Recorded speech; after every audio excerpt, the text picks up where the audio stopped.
Welcome back to Uncanny Adventures. This is Call of Cthulhu, the Reign of Terror. We are back with three of our intrepid investigators slash French soldiers who are currently in a very dangerous situation, if I must say so myself. They are. We flash forward 5 years at the end of the last session. The revolution in France has been going strong. King Louis is dead, his head separated from his body on the guillotine. Not long thereafter, Marie Antoinette also lost her head to the guillotine. And so the government of France has sort of been completely turned on its head. um, and some of our soldiers remained in the service. They fought for the revolution, became somewhat of heroes in the revolution and things like that. Others decided to step away because their beliefs told them that they did not believe in helping to serve this change in government. And after 5 years, some of them found each other back in a familiar spot outside the catacombs of Paris. As they reconnected with one another, talked a little bit about what had gone on for them in the intervening years, a familiar figure arrived. Somewhat. He was the doctor who had set them to investigate Count Fenelick so many years ago.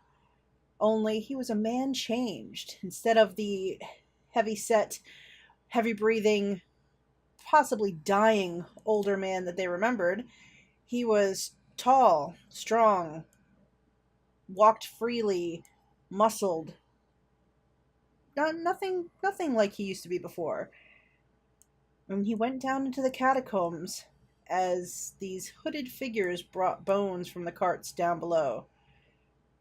And after a few hours, our investigators became, shall we say, curious as to what was going on, and followed the hooded figures into the catacombs, where they found Citizen Regault carving a mark into the skulls and heads down below. They confronted him, they attacked him, and they found that Citizen Regault may not be entirely what he once was physically. Now, why don't we reintroduce our investigators, starting with Dylan and ourselves, before we get back into what's happening down here in the catacombs. Yeah. Hi, I'm Dylan Ramsey. I'm going to be playing John Dupois, who is now 54 years old. He's really old. He is a former French soldier, I guess. Kind of a drunkard. He's a dog who's no longer a puppy. He's a full-grown dog named Bonaparte, who's adorable. Hopefully he'll be all right. And yeah, he's everybody's shaking their head. Yeah, he didn't take things very well after everything. So we'll see how that goes. All right, so Scott, why don't you introduce yourself and your character for the evening? Hey, I'm Scott, known as Scotty Hood on Twitter and on other things such as Twitch. I am playing Christophe Pressi, and he's Mr. Handsome Man, marksman, soldier guy. And I was going to give him an eye patch. I thought it was closure, and since it's not closure, he just did the thing that pirate guy does in SpongeBob, where he just uses the eye patch and just cosmetic. And yeah, that's it. Excellent. And Jamey.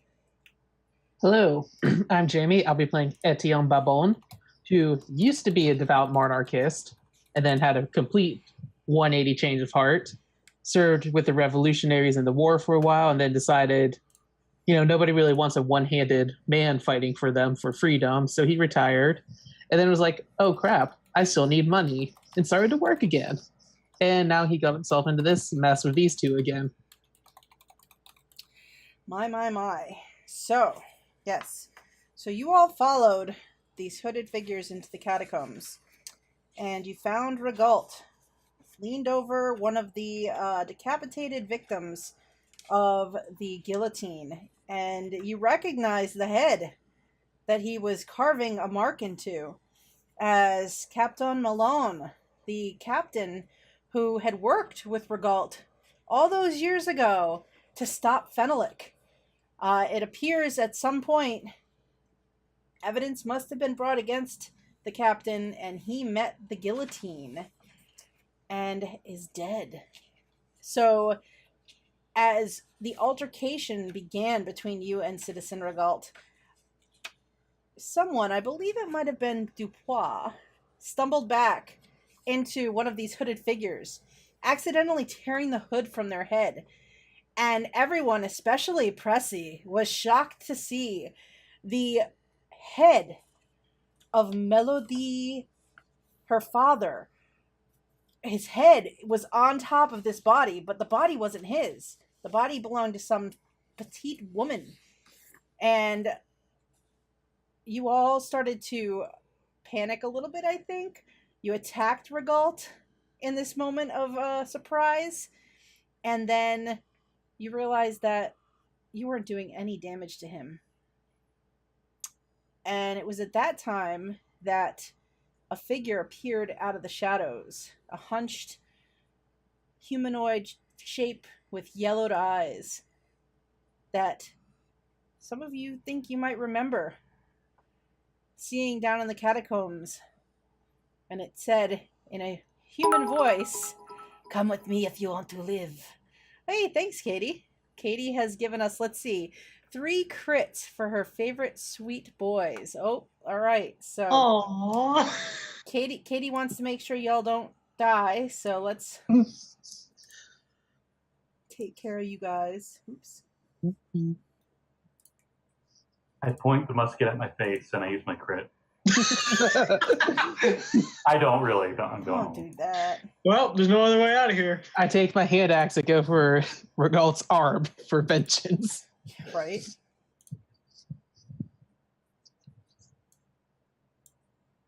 All right. So each of you guys is going to get a crit here. Use my crit to drink. Oh, is this going in the overlay? Yeah. Ooh. Oh, fancy. Ooh. I use my crit to run. Yes. We might have to, yeah. Jesus. He's gaining on us. Crit, crit, crit, crit, crit. Run away. All right. So you guys each have a critical success from Katie. Thank you. Yeah, so anybody who's watching who wants to try to help or hinder and help me, our intrepid heroes here, you can donate. The information to donate is on the lower part of the Twitch page. And it's, you know, you might save their lives or you might get them killed. Who knows? I mean, anything's possible here, guys. So, yes, so you guys are just staring now at this figure, this doctor. And he looks at you and he's just smiling. And his shirt is ripped now where he's taken a couple of attacks. And you can see he has, in the opening on his skin, you see that there are hundreds of tiny little skull tattoos everywhere you can see inside the opening of his shirt. And he just looks down and looks back at you and smiles and says, "Oh, no. So, let's see. What is everybody, what is each of your dexterities? Just your normal number for dexterity. 50. 45. 70. Well, one of us had to have a good thing, I guess. Bon voyage. Just Get back here. He's like shoots his hand out. Yeah, you got the thing that one big dude had in Hellboy 2, like the big chain arm hand thing. Yeah. Oh no, it's still the middle finger hand. He never took Hi, that Dan. off. Over 5 years. Thanks for stopping by, Dan. I could see that being like a great, like you got a big steak and you're just like, you know. Well, it still has a point because it's the broken middle finger hand. True. That's right. All right. So, what is happening is you had looked back up the corridor where you had come from, considering running for your escape. But Regault had pointed his hand in that direction and flicked his hand, and all of a sudden skulls started just pouring down and filling that corridor. So looking around now, you see that the only way it looks like you can go out is there's another opening across the way from where Regault is standing. And this figure that has come out from underneath, like, the shadows is, you see a hand motion in that direction, and then it's turning to run away. And Regault just draws a blade, smiling, and he says, "No, no, no. This must be your tomb. Nothing can stop what is coming now, especially not you." And Pressi, as this creature beckons you and runs into the shadows, disappearing, what do you want to do? With his years of combat experience, I like to think he knows when to retreat. Obviously, this is time to retreat. Whether or not he trusts that ally or not, he sees that is a way to retreat and maybe get more cover. I don't know. Think about what's going on, figure out how to get out of here. So he's going to go that way, and if he can, while he's running that way, he's going to try to shoot as like a distraction, maybe, hopefully. All right. Who are you going to shoot at Regault, or do you want to shoot because this? You also notice this figure with Melody's father's head has kind of shaken away, like in shock that the hood is gone, and it's his like, "Argh!" And he's turning like he's really pissed off now that his hood has been removed. You know, he's never going to get a chance to do it again, so he's going to shoot him. All right. Roll me an attack roll.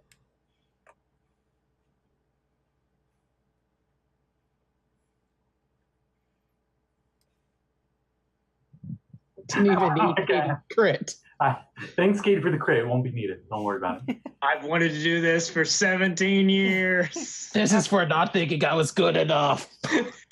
All right, so you see it like turning on this little tiny body and the head lolling back and forth, and you shoot it, and the head doesn't come completely off, but it comes loose where it was attached. So now its head's kind of flopping as it still sort of is lumbering in your direction. But you seriously like do a lot of damage to it in that moment. So, do you stay where you are after you shoot, or do you run up in the direction? No, I'm running. I was thinking I was doing all this in one go. Like, you just turned around, shot, and then kept spinning and kept going. All right, Babin, what do you want to do? Babin is going to look at Regault and see certain death. He's going to look towards the figure and go, probably death, but we don't know yet. And he's going to run off in that same direction towards where the figure gestured. All right, so you bolt down that way too. Now, I think two of you had light sources in our last session. I believe Babin had one, and I think Dupois, you had the other. So, all right, so you have your lantern as you bolt down that corridor. All right, so after you run, Dupois, you had kind of like gotten up in Regault's business. Like, you jumped up there and were trying to deal with him. So you're getting up close and personal look at this new improved citizen here. What do you want to do? Well, I admire his gains, and then I'm going to try punching him again, and then I'm gonna run. All right. Because I am insane. You are. All right. Not yet. No, it's true. No, I still have 43 sanity left. It's true. Okay. Oh, jeez. My character sheet doesn't want to go down. Okay, there we go. Hey, that's not bad. All right. He doesn't even try to get out of the way of it as you hit him. You just punch him, and it feels like hitting like a brick wall when you hit him with your fist. And you're just kind of looking at him in surprise. And then so that's what it means by hard success. Yes. So then you turn and you run after your comrades? Yeah, and I forget if I brought Bonaparte with me. He was up above. Okay, good. Yeah, Okay, he was up by the cart with the drivers. That's what I thought. Okay, so as you run, you bolt past this lumbering, almost redecapitated head of Melody's father, and it sort of like swings in your direction with its big arms and tries to swat you as you go by. So you can attempt to roll a dodge if you want to, or you can fight back if you would want to. I'm gonna try and push it over. Okay, if I yeah. can. Yeah, Yeah. you can attempt to push it as it tries to hit you. All right, so you get a success. Yeah, so it swings at you and tries to just punch you in the side of the face, and you just get both hands on it and shove it over as you go by, and it lands in a pile of skulls as you all are running away. And Does his head come the rest of the way off? roll me a luck roll. Oh, jeez. Okay. Let's see. Look. Have we ever actually rolled luck? I don't think we have. I don't know if you've actually. I have. Oh. All right, so nope, the head is still there's- attached, Shit. but he is on the ground as you run after your comrades. Roll me a second luck roll to see with that push if you lose your lantern or if you keep your lantern. Yeah. All right, so your lantern goes clattering off into a corner as you run away, following the receding light from Babon's lantern at this point. All right, so you hear this deep and like a whistle and just dum, dum, dum, footsteps following after you all. Up ahead of you, as the rest of you are running, you can see ducking in and out of the shadows is the small figure just running on all fours. Every once in a while, it seems like it slows to see if you're still coming. And then it gets up to like one corner and it makes a left down a corridor. So Pressi, you are following behind this creature. You look back and you can see you could just make out in the where the lantern has fallen, the figure getting up off the ground and starting to lumber again after Dupois. And he's still in range. He would be, but it takes 4 rounds to load your gun if you've shot it. Yeah. I figured, which is why he's going to switch over to his flintlock pistol and shoot. Nice. All right. Okay, that makes up for it. All right. All right. So yeah, you spin around with your flintlock and shoot it back down the corridor. Roll me a luck roll.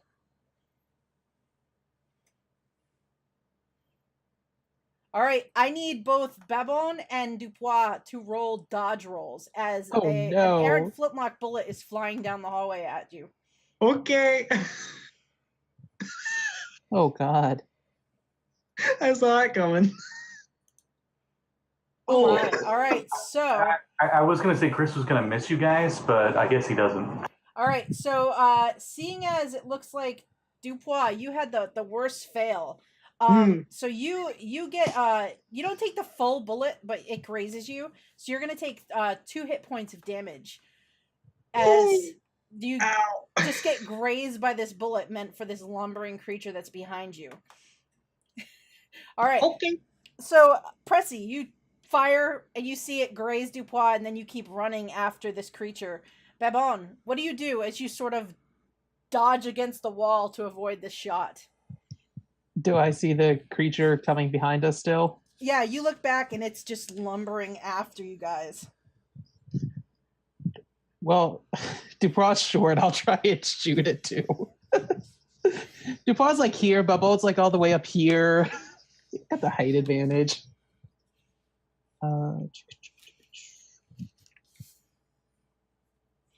Okay, yeah. So you fire back down the hallway at this thing. Dupois, you physically as this bullet goes over your head and it shoots and it hits Comte Benoit. It hits him right between the eyes. But his head lolls back, but now it's sort of like hanging and he's still coming, but his head is like flipped over, so it's upside down and just attached by a little bit, but it's still lumbering up the hallway after you guys. Freaking And then I keep And then after he shoots, he keeps running to follow the thing. Okay. Dupois, what do you want to do? Well, as I continue running, I'm going to shout, "Stop shooting at me!" And yeah, I'm just going to run as fast as I can, really. Okay, so because you don't stop to shoot or attack this time, you actually get past Babon down the corridor. Like he stops and shoots, and you duck and then run past him. So now you're between him and Pressi as you run. Nice. So this creature, Babon, what is your movement speed?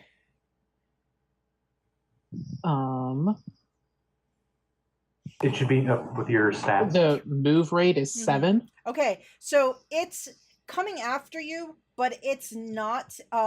It's slower than you are. So you think if you keep moving, you're going to be able to kind of outdistance this guy as he's running along. Up ahead, Pressi, you round the corner where the creature went, and you hear it hiss, and you just catch a glimpse of it in the shadows because it's dark here. Babon hasn't caught up with his light. You're kind of running blind at this point. And you see it, there's like a fork in the pathway ahead. It looks like it's going to go to the right, and then it hisses and banks to the left and disappears around the corner. Make me a listen check.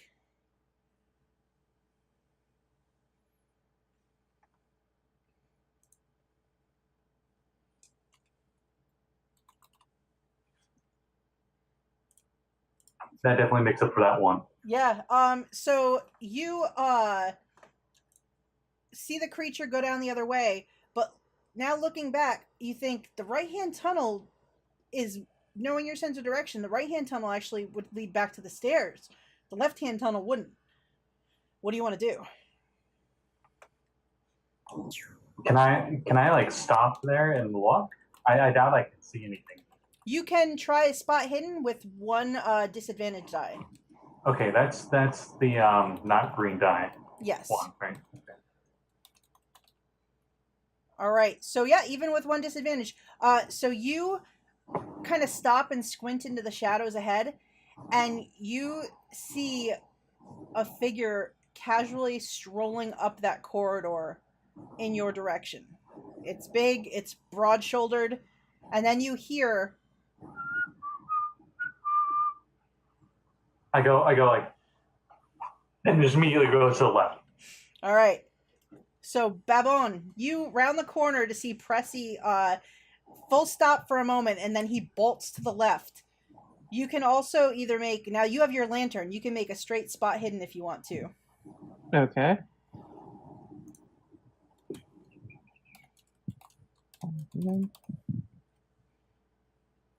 All right, yeah, your lantern illuminates a little ways up that other corridor.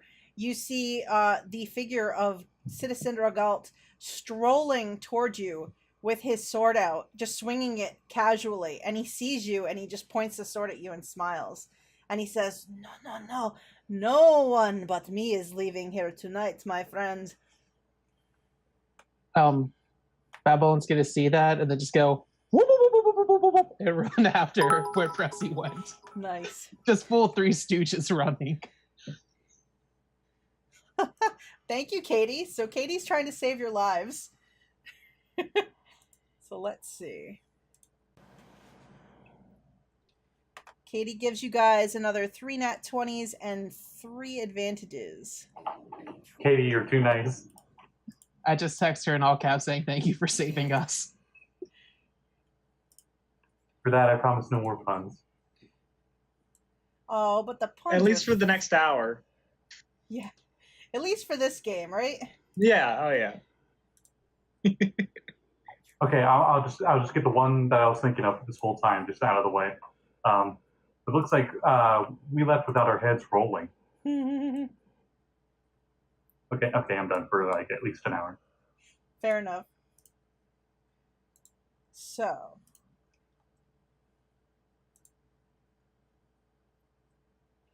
All right. So, Babon, you run down that corridor. Dupois, you round the corner in time to see, with the disappearing lantern light, you can see this big figure strolling in shadow towards you. I have to interject for one moment because Katie just texted me because of that pun to tell Jeanette to change those all to disadvantages, and Scott ruined it. Damn it!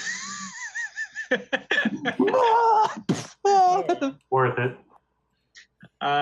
Yeah, I'm not going towards the sword, so I'm gonna go follow my friends. Awesome. All right. So, everybody's got on. So, what is going to happen next is you have outdistanced this lumbering figure that you can still hear it in the background, sort of moaning and grumbling. You still hear, though, the dum, dum, dum, dum, walking footsteps of the Count or the Citizen Regalt.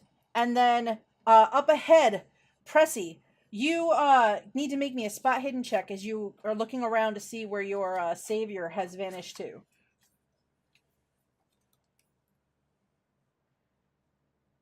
Ooh, an extreme. So you watch as this figure, it runs forward, and it looks like it's running right toward a wall. Like a solid wall. And then it sort of hits the wall, and you see it kind of disappear through what looks like maybe soft earth as it goes, and it vanishes from sight as it does so. What do you want to do?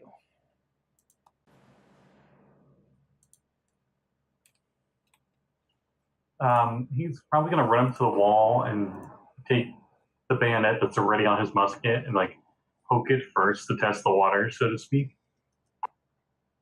He's going to do this like as quick as he can because he's probably going to still go through it regardless, or try to. Okay, so you run forward and you shove your musket forward, and it goes through, and it kind of, with ease, it kind of goes, and the dirt kind of collapses over it a little bit, but it seems like there's a loosened tunnel or something beyond this. Okay, he looks back. His allies, like behind him, can you visibly see them? You can see Babon's lantern light, and you can just see him starting to round the corner where you're going. I wait until he can see me, and I gesture like, come over here, and then I go through. All right, Babon, roll me just a spot hidden with, you can roll with an advantage because Pressi is getting your attention. Like, this way, this way.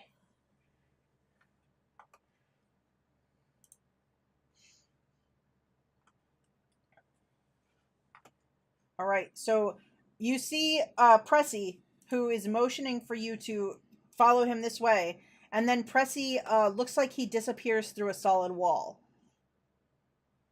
Babon will run up to the wall and then, similar to what Pressi did, wait until he can see Dupois coming around the corner and doing the same gesturing before running through. All right, so Dupois, you also round the corner, and Babon is standing with his lantern, so you immediately see him when you round the corner. Mm. And then Babon goes through a solid wall. All right.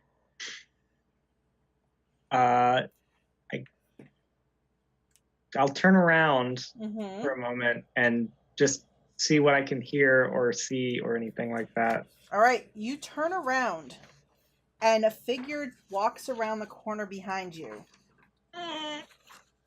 And you see Citizen Regalt looking at you, aiming a flintlock now in your direction.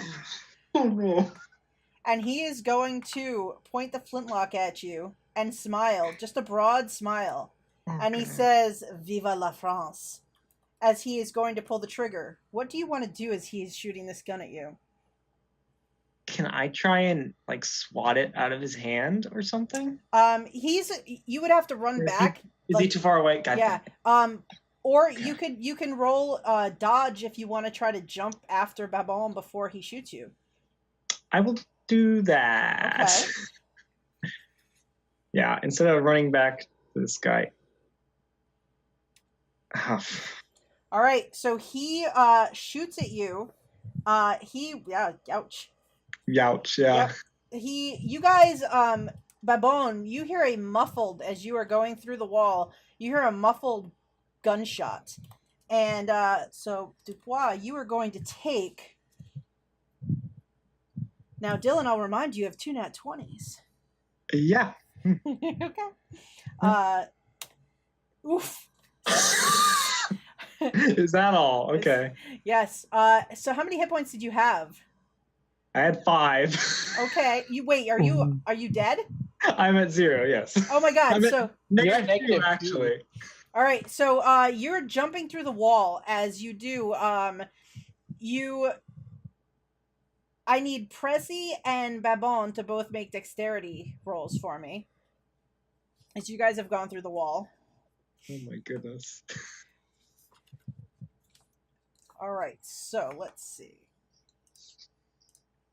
All right. So Pressi, you go through the wall first, and you realize that you get covered in dirt and grime, and you figure you might even be covered in the parts of human remains as you do this.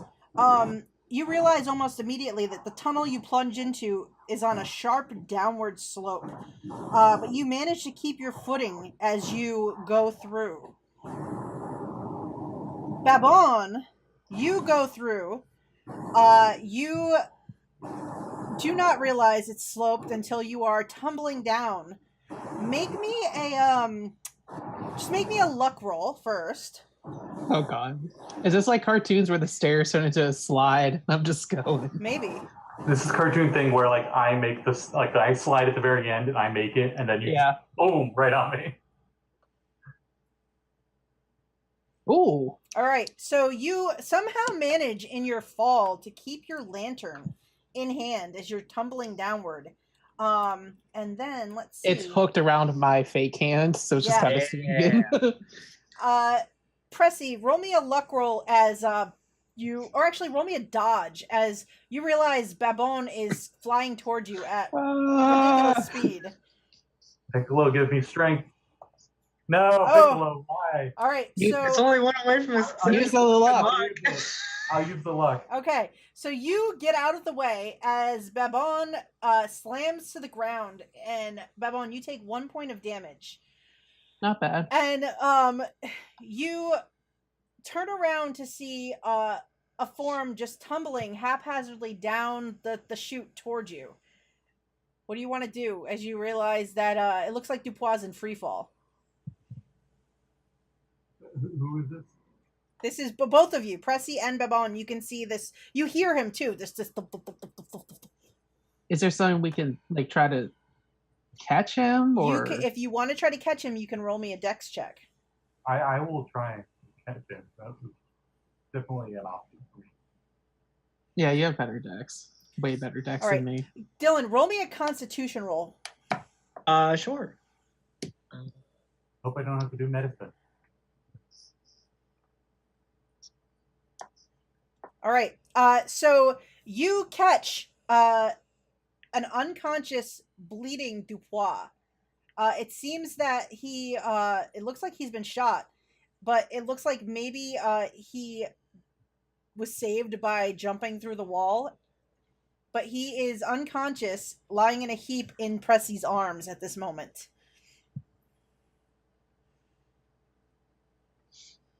Cake. I like to think cake's like a swear word. You see in the shadows, out just at the edge of your lantern light, this hand beckon you to follow. Come quickly, come quickly. Sorry, I can't even distract me. Obviously, I'm gonna have him in my arms and try to hurry as fast as I can. And a little part. Hey. It's fun. You can hear the claws. Okay, sorry, go ahead. Do you want you see like Dupois in bad shape? Do you want to do anything before you try to drag him along? I'm assuming we're still in pursuit. I don't think I can while moving. All right, so you just, you'd have to stop for a couple of, you'd have to stop and try to, bandage him up real quick and then drag him out. Would I be able to stop part way if, someone's still pursuing us through the wall? Hypothetically. Do I think I could? Probably the better question. Roll an intelligence check. Oh boy. Oh boy. Nope, I can't do it. I better keep Yep, moving. you think you better pick him up and run for it. So, why don't you give me a strength roll to see if you can pick up the solid figure of Dupois Oh and God. carry him out of here. Yeah. Wow. All right. All right, yeah. So you just fireman carry him. You get him up on your shoulders, and you sort of drag, like, start moving through this Carry him darkened like the tunnel. bodyguard style, so we can have Whitney Houston singing as we run.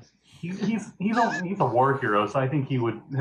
He's not the first unconscious shot person he's carried. All right, so you are you are carrying the unconscious form of Dupois.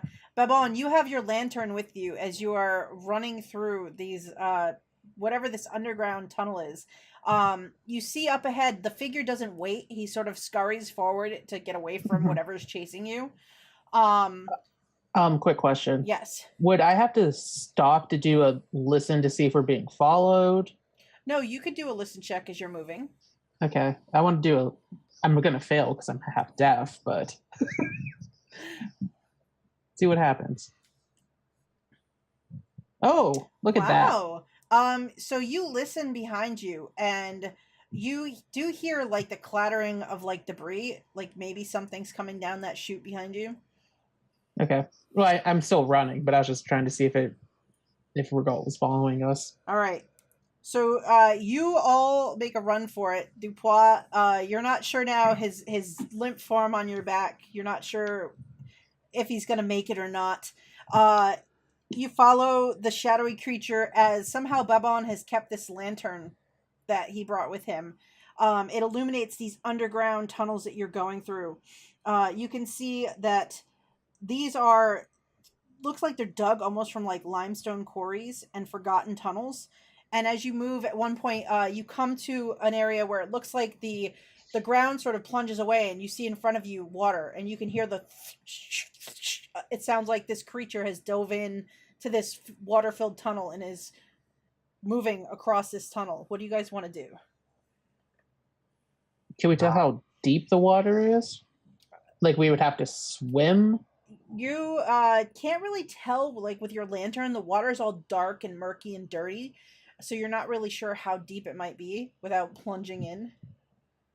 Pressi is listed as someone who acts first before he thinks, so he's just going to jump in. While he's holding him, he's probably going to try to keep him above him, you know. So maybe I can cushion if it's not as deep as I think it is. All right, so you leap into the water, and you go up. It's like up to your chin, Pressi, where you're at, and you kind of are like floating, Dupois, as you're kind of sloshing your way through this water, and now you're just soaked to the bone, covered in dirt. You're covered in blood from Dupois, bleeding everywhere, and you're just following after this creature. So Babon, you see Pressi going up to his neck, but you're taller than him, so you think that you'll be all right. Babon's gonna put his lantern into his good hand and hold it high above his head so he can wade through without letting the light go out or get damaged. All right, yeah. So you hold it up, and you have just enough space. Like once you get in there, as you're moving, like the tunnel gets lower and lower to where you just have headroom, and you're kind of keeping the lantern just above the water level as you go. So this goes on for a while. You guys go deeper and deeper underground. You come out of this, you kind of pull yourselves out at the far end. You're all soaked and gross and dirty. You've got the waterlogged, like, unconscious form of Dupois that you're dragging with you. And you continue for quite a long time. It seems like hours as you move through the darkness. In fact, at some point you notice that your lantern may be running out of oil as you look down and it's sputtering a little bit. So you eventually come out of these like thin, cramped tunnels, and you come into these bigger, like sort of open spaces underground. The first thing you see as you're passing through here is it seems like this, almost like a medieval, long buried Roman villa is sort of set back here in this big open cavern that you come into. And you can see moving across the open space between the tunnel you exit and the front of this villa is the creature running on all fours toward one of the doors. Looking around, there's other tunnels off of this space. And the creature kind of runs through the open door on the far side as you are standing there. What do you want to do? I think Pressi stops for a bit and like goes to look back and listen to see if we're still being pursued. All right, give me both a listen and a spot hidden roll. Can hear or see the ninja. All right, you look back into the darkness and you can't see anything moving back there. Listening, you strain your ears and you can hear like cave sounds behind you and cavern sounds and dripping water, but you don't hear whistling and you don't hear footfalls behind you. Okay. Does it look like the creature is slowing down at all, or is it still like full speed? He looks running? like his pace slowed somewhat, though he's not waiting for you to follow him. He has run into the building, and Oh, so he ran into a building. yeah, he ran through the front doors of this like old Roman villa that's kind of been buried under here for who God knows how long. Pressi goes to get a breath, but also, got an unconscious body here. He's going to try to use whatever he's got to stabilize, I guess. I don't know. First aid check or medicine check? First aid. Okay. Still not going to be good. I'll spend it. Okay. So you check on Dupois. You see, you can see where he was grazed by the bullet on the arm, but you also see where he took a bullet like right in the upper shoulder area. And you think if he hadn't been diving through the debris and garbage and like down into that tunnel, this would have been a mortal wound. But as it is, you managed to patch him up as best you can. And Dupois, make me another Constitution check. Sure. All right. You wake up. You're looking up at Pressi. You have 1 hit point. And you can just see the sputtering lantern held aloft by Babin, who's standing nearby. And you're in this big cavern. You can't see the ceiling because it's just too far overhead. But you can just see at the edge of the lantern light it looks like a building set in this darkened cavern. You probably wake up to Pressi being like, come on, big guy, come on. And he's like slapping your face. Don't touch me. Where the fuck? Where? Oh, thank Christ you're alive. Sort of gets up and like turns around like, oh God, we're still being chased, and like just. Well, ease yourself. You think we lost him? Where are we? Why am I all wet? We went through the sewers and ended up here. Followed that creature. It kept moving forward, but I don't know how it's able to move so fast. Just needed to catch a breath.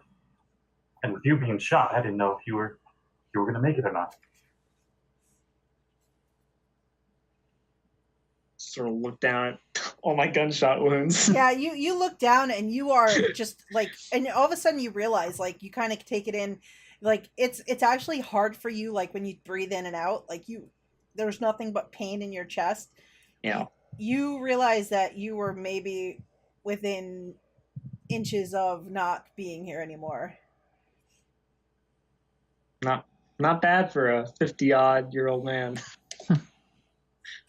Jeez. You're lucky this isn't the first time I've patched up a bullet wound. And you don't want me trying to patch up anything. Stab. He sticks his finger in. Yeah, I'll get the bullet out. It's fine. I don't know what happened. He was alive when I started, but I got the bullet. Babel's gonna look at you. I suggest we get indoors for now. Catch our breaths in a safe location. Oh, I was thinking we went into that building. Maybe. Oh, I didn't know if we went in yet or No, not. you guys were actually kind of like on the ground outside the door where you did the first aid. Oh, okay. Then yeah. Then let's go inside. I'll sort of, like, I imagine Pressi helps me up, and like I sort of support myself on you. Okay. So you move. No. Go ahead. I was going to joke. I'm like, no. He just walks away and scoffs at you. Look at this He fellow. helps you up. All right. So you. It's just a bullet wound. It's just a flesh Walk it wound, up, bro. It's just a flesh wound. It's fine. I lost a hand, bro. You don't see me complaining. I know a guy that got shot like 30 times and he's still alive. The RoboCop. Jesus. Whatever it is for 50 Cent or whatever. I don't remember. Oh. Whatever. Anyway, All right. go in the building. So yep, you go through the doorway where the this creature went inside, and you kind of walk into a foyer. You kind of turn to your left, and you step into the dining room of this building. And waiting just inside on all fours, looking up at you, is this creature. But you are all stopped because looking past him into the dining room of this old, dilapidated villa, you see a dozen more ghouls, all lounging on the mosaic tiles of the floor. They're eating various pieces of human cadavers. All but one. You can see one of them is clutching the upper torso of what appears to be an old man. You see it in the light of Babin's lantern. And she is snarling and weeping at any of the others as they sort of try to like lean in and try to take a bite of it. They all appear fairly plump, like they've been very well fed of late, and I need you all to make me sanity rolls.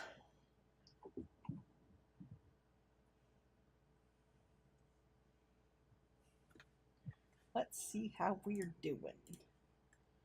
So, Pressi. Oh, I've seen guys get shot all the time. Oh my god! all Well, right. there's someone who gets shot, and then there's people eating people. Yeah, that's fair. All right, so Babin and Dupois, you both just lose 1 point of sanity apiece as you're startled and disgusted by this. Pressi. Yeah. Oh, Pressi, you also only lose 1 point of sanity from the sight of this. You Nothing see, like that. Nothing like the jungles of Nam.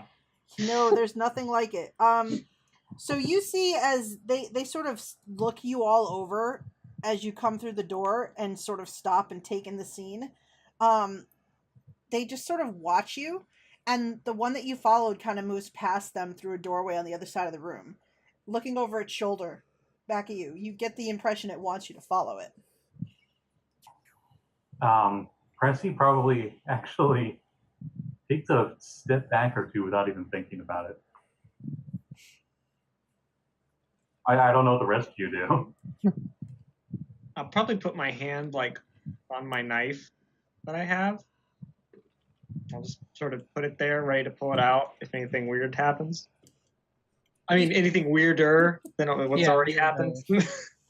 I think Babin will do the same, kind of like let his, because now he put the lantern back on the fake arm or fake hand. He's gonna just like have his hand hovering near his axe, and then he'll follow.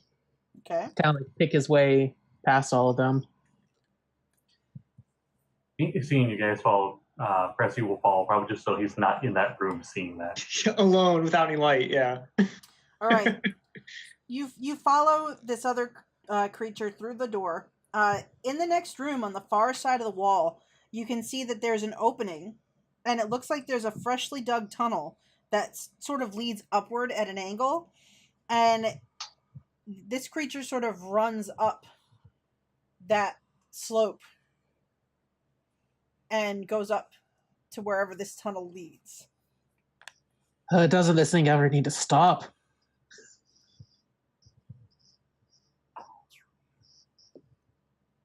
Are you leading us out? I yell in there. It doesn't respond to you. How do we know that this isn't just another trap? I don't even know what this thing is. Well, obviously they eat people, as I hand gestures to the other room. Maybe we just traded a wolf for another wolf. Well, it looked like everything they're eating was already dead. Maybe they don't want fresh. I'm not fresh. Been old since the day I was born. That doesn't make sense to Paul. Leave him alone. He had a hard day. I have 1 hit point. I cannot make sense if I want to. Meh. Good thing I have my mic muted. I just had a coughing fit laugh. All right. Okay, so we should go. Yes. I guess. I mean, either that thing's gonna kill us or the doctor's gonna kill us. Okay, well, before we do that, is it possible that I'll have enough time to reload both guns? You can take some time if you want to reload your guns. And we'll do it quickly because he probably thinks we still should hurry. Okay. He does reload both the pistol and the rifle. All right, so you wait a couple seconds while you see Pressi quickly reload and check. Roll me a luck roll. Oh, good. So, your powder for your gun, you actually had kept it very well sealed because you did submerge yourself in water at some point. But luckily, you are a well-trained soldier who knows how to maintain your equipment, sir. Babon will try to reload his flintlock too. Ooh, check. Give me And a luck. apparently I can load a pistol at speed. I don't know if that makes any difference. That means you don't take any penalty for your wooden hand with loading it. Just roll me a luck roll to see if your powder is still good. Oh, my luck ain't very good. Nope. So your powder looks like it got wet when you went into the water. He's just gonna kind of Not too surprised as I go to hand in my the whatever that thing's called, the Powder horn? Powder horn, yeah. all right. He's gonna take it and fill it up. So you take some time, just quickly load your guns, and the creature doesn't reappear as you're doing this. And the ones in the other room, you can hear them like growling and chewing, but none of them follow you into this area. They seem to be leaving you alone. That's good. I vote we leave while they're still leaving us alone. Agreed. All right, so you make your way into this freshly dug tunnel, and it does slowly make its way upward, and then you emerge. It's still like dusk, dark out, though you can kind of see hints of the sun is maybe going to be rising soon. So you guys have realized you've been underground for a couple of hours now, for sure. You can see this creature has sort of squatted down on a dirt mound, just outside the tunnel, a couple feet away from it. And he's just sort of sitting on top of this mound of dirt and just smiling as you come up and out into view. There's still there's still moon left up above, and it kind of lights the scene. So you finally get a really good, clear look at this guy. And you can see his long wolfish snout, his yellowed eyes. His arms are kind of cockeyed and longer fingers with claws. So why don't you guys all roll me another sanity check? I figured. Next character I'm making is going to be blind. Boom. Oh, Pressi. Or, I might go blind from insanity. All right, so Babon, you are still the solid, stalwart. This isn't gonna bother you. I saw my hand get blown off. This is nothing. Yep. So let's see. Dupois, you take 2 points of sanity, and Pressi, you take 4. As you see this thing for the first time, and it's just looking at you. It's kind of grinning, and he's kind of cocks his head, almost like he's waiting to see what you do. And then he says, he holds up an arm that's got a bone sticking out at the end where the elbow should be, and he says, "Hungry?" in French. All right, And then I swing the head of the doctor around and go, "Who is your god now?" All right, we should be back. I had technical difficulties. Comcast's internet failed me yet again. But now we are back with our game. All right, so I believe when I froze and everybody disappeared. So the small ghoul creature basically is sitting on a mound of dirt. You see it illuminated in the moonlight. and it is looking back at you all, and it held up an arm, severed arm, and it says something about a meal. What do you guys think? I'm not sure if you caught it, but Pressi said if he had anything left in his stomach, it's gone now. Okay, so I threw up. so Pressi is vomiting. Fair. Bones is like, I had a very big dinner before I came to work today. Looks at Dupois. Dupois probably just passes out again. To be honest. The creature shrugs at this and says, "Oh, you don't want any? Then you don't mind if I do." And then he cracks the bone, and you see it pop open, and he starts sucking out the marrow from the bone, and is eating it. Pressi was like bending down, like looking away, and he like looks like he's just getting back to like okay, and then he sees that and starts throwing up again. So he chews on the arm, just watching you all, as you Dupois is now lying unconscious on the ground. Pressi is vomiting. Babin. Let's get the fuck out of here. I drag him. You're leaving, then? I would say good day to you, but I don't know if you are, sir. What? Where will you go? He actually stops dragging.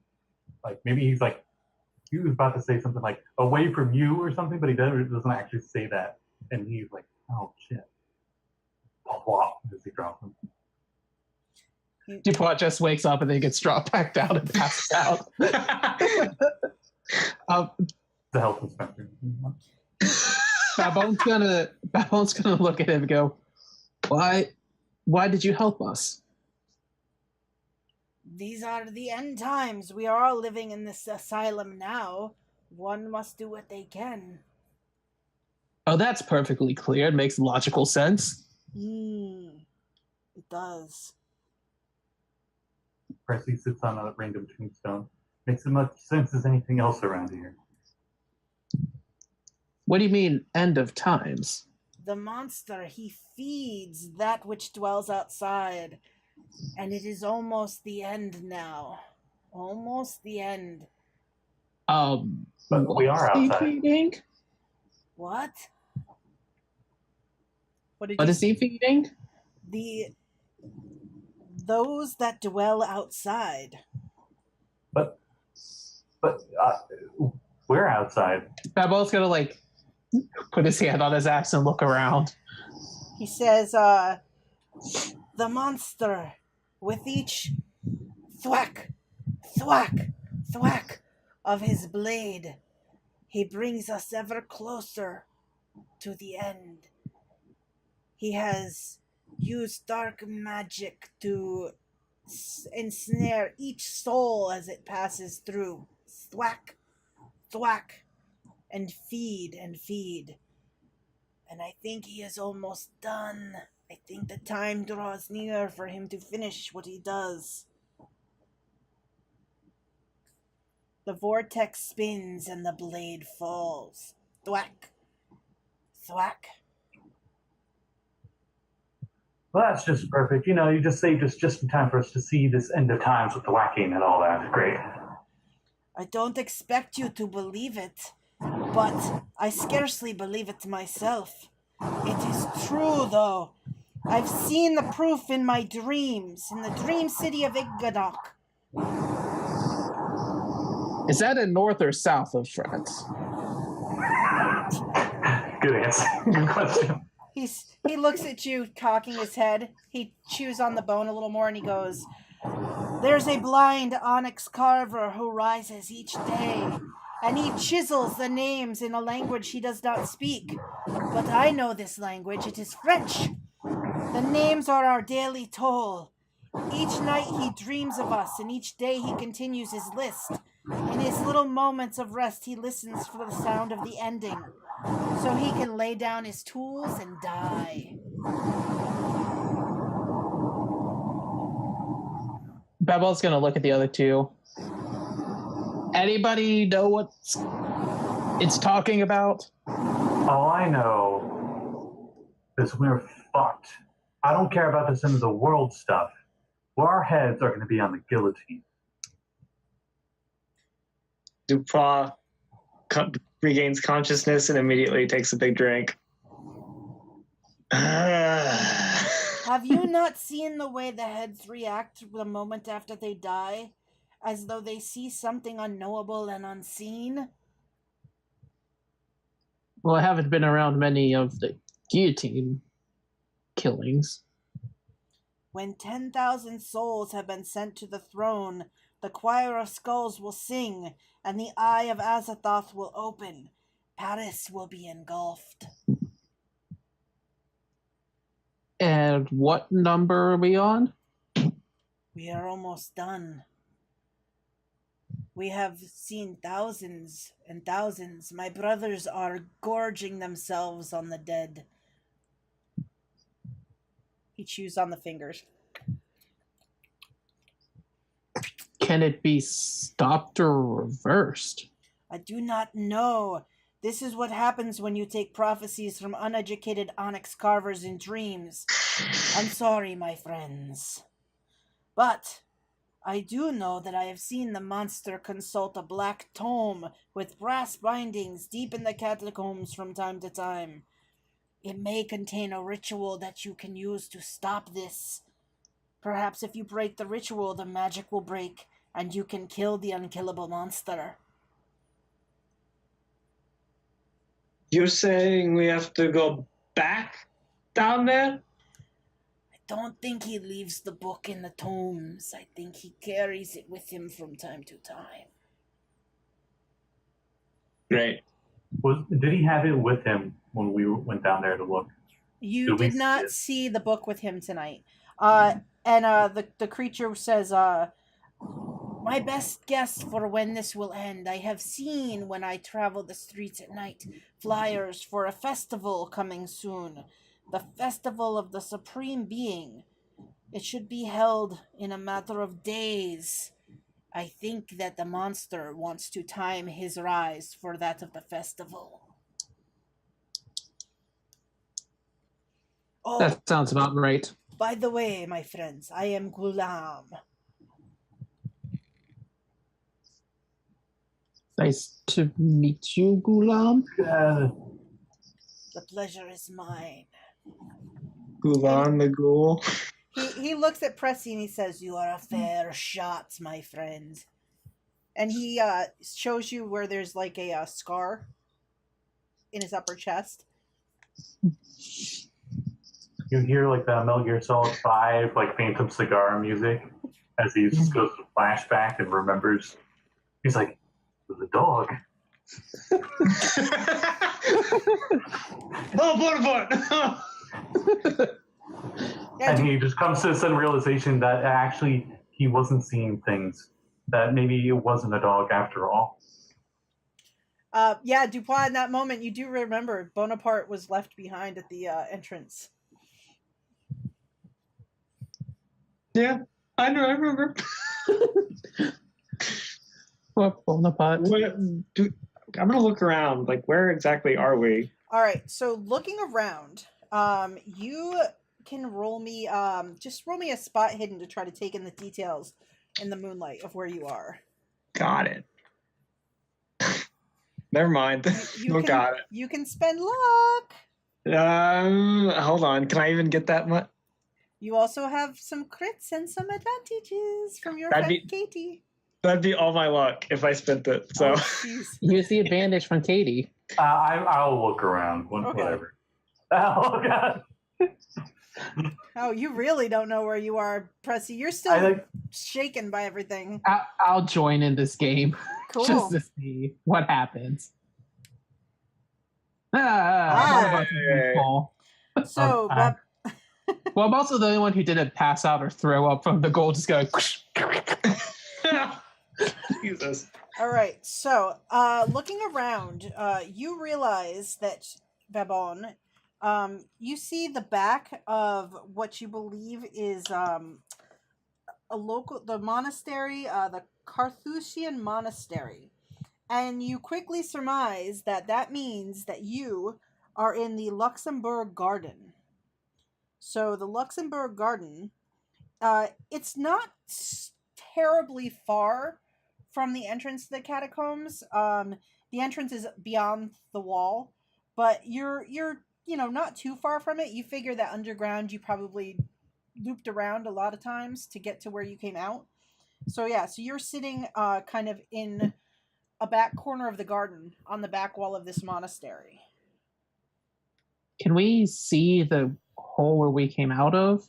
Yeah, you guys are like standing right at the edge of Okay. it. So Gulam is just sort of looking at you all. Pressi probably actually goes to sit on the ground and probably is looking down, just trying realizing the situation. Like he wasn't believing that end time BS before, but after coming to that realization that the ghoul was the dog from before, somehow that made it just click in his head. Through chewing on the pinky finger that he has removed from the hand, Gulam says, "The monster added a secret sigil to many of the guillotine blades throughout the city. Its swirling vortex spins as the blade falls. Every dying soul that the blade kills is propelled for an instant. They are sent through the cosmos to the throne of Azathoth. For just that moment, they join in the chorus that echoes and the melody of the stars sings. And then they are sent back, and the power goes to the monster." Oh shit. So we have to destroy the guillotine. I know this chorus is out of character. Great. Each skull that resides beneath the catacombs, each one marked with the sigil, they all contain the madness that returned. Each one gives the monster power. If we could somehow, as Pressi raises his head, destroy these skulls, will it do anything? He says, "There are so many. You could crush the bones, but the enchantment, it is strong. Perhaps the dust will remember. Can you destroy dust?" No. Dupois sort of scratches his face and reminds Pressi, "I did push over all those skulls before and didn't even seem to slow him down." So. Sounds like this book is the best bet. Hmm. Oh, we're one to men now, right? Or we will be very soon. He did say that he arranged for old Sergeant, of all people. He can accuse him for being guilty and going to the guillotine. He do it all. Says the monster will stop at nothing to attain his power. He is a beast in men's clothing. Can I roll a cult? Jesus. I don't even know what to do, man. On this book that he was mentioning before? Sure. God. Okay, that's about right. Yeah, so you saw it. You when he explains this book, you all think back to underneath the house in Poissy, and you remember this book being with all those scrolls and other papers. So you know you immediately know this must be the same book from 5 years ago. But you never got a chance to look at this book and see what it actually entailed. Everything was collected and was sent off to Regalt to build a case against Fenelic. Yeah. I wonder if Regalt knew about the book and its contents before. Doesn't matter. He has it now. Yes, Paris. Unless something is done, Paris is doomed.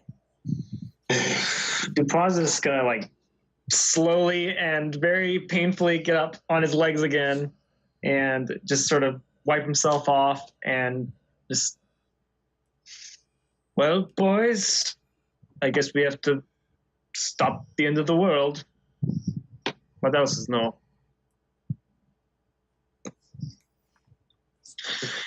But how? At least stop the fall of Paris.